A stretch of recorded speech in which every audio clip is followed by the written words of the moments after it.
Sunday, January 26th was one of those days where uh, racing did me a favor. Um, my top pick in the fifth race at Aqueduct, Claire Quilty, and my second choice, Exploration. An awful lot of any potential value in those two horses in the fifth race went away when four other horses in the race scratched, leaving a field of five. It was not about to wager any money. Claire Quilty had even money and not even all that thrilled about Exploration at 1.65 to 1. So I skipped wagering on the race. It's like, thank you very much, because Claire Quilty, my God, was awful. Just awful. Finishing dead last and a distant last at that. Whereas Exploration did win, paying $5.30. So if you decide to go in that direction, go with the better price, good for you. And you get to cash a ticket. But I really try and find uh, horses at better odds, better value. That was not a good choice on my part. You look at the bankroll; it remains the same as since I didn't make a wager. So we're still over $600, and therefore the wager is still at $9.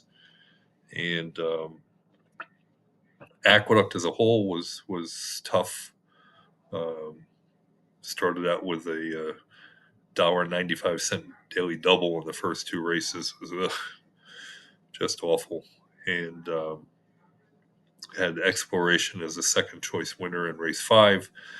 And the last race, though, I always love when the best score of the day comes in the last race. And my top pick won and paid $29.40 and had the exact cold, which paid $67 for a dollar. Boy, I do wish I had used that for my play of the day, although that was it's a tough pick, really. But aren't they all? And you just have to learn to go with ones that have a couple little positives and are looking good out on the track. And of course, I can't see that the night before. Um, but I'm solo in love in the winner in the last race at Aqueduct today. Looked quite good and um, and actually won via disqualification when the horse that crossed the finish line first bore in badly in the stretch and really interfering with I'm Solo in Love. So they reversed the top two, and I was very, very happy about that. So for Monday, uh, January 27th, we go to PARX and race 4, and an appropriate name given what happened today with my awful choice for my pick on Sunday is that I'm going to try harder, and try harder is the name of the number 3 in the fourth race at PARX, and my second choice will be the number 2 Sunday Spirit. Now this is a 6 furlong race, optional claimer $16,000 for 4-year-olds and up, which have started for $16,000 or less, and which have never won 3 races or claiming price $16,000 and have never won 3 races. Try harder, a 4-year-old gelding, 10 career starts, 2 wins, 3 seconds, 2/3. Um, 9 of those 10 races have come over this track at PARX, and had 7 starts at the 6 furlong distance with 2 wins in 3 seconds and a third. Um, See on the sire stats that Try Harder by Oscar Performance had 22 previous winners of this type of race, which is a race for older horses on dirt, and it's not a maiden race.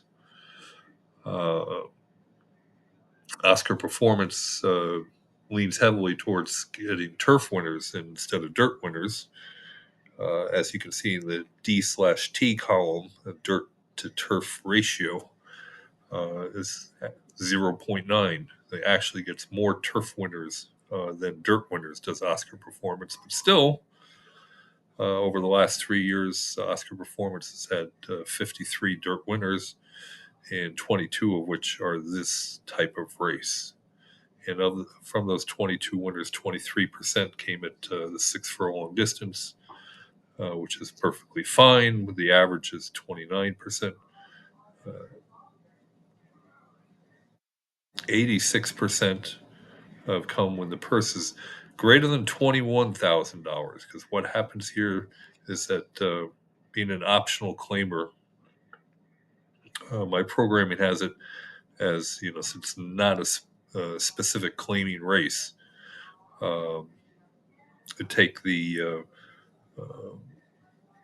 purse in. I do it in $10,000 increments, and so the bottom level here would be $21,000 to $30,000. But since it's not a true claiming race, the programming says what percentage of the winners came when the purse is $21,000 or higher, and the answer here is 86% of those 22 winners. And the layoff figure 207, or a little bit above twice the average for getting winners on 37 to 60 days rest, since Try Harder is running on 49 days rest. So that's really what kind of drew my attention to Try Harder, was the big layoff figure.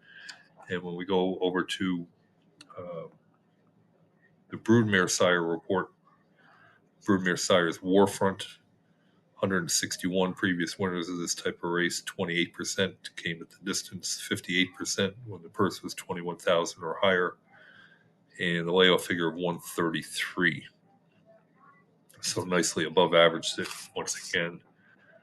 And we go over to the trainer report, and the trainer Richard Vega, 13 previous winners of this type of race, 31% at this distance, 92% when the purse is 21,000 or higher, and exactly average for getting winners on 37 to 49 days of rest.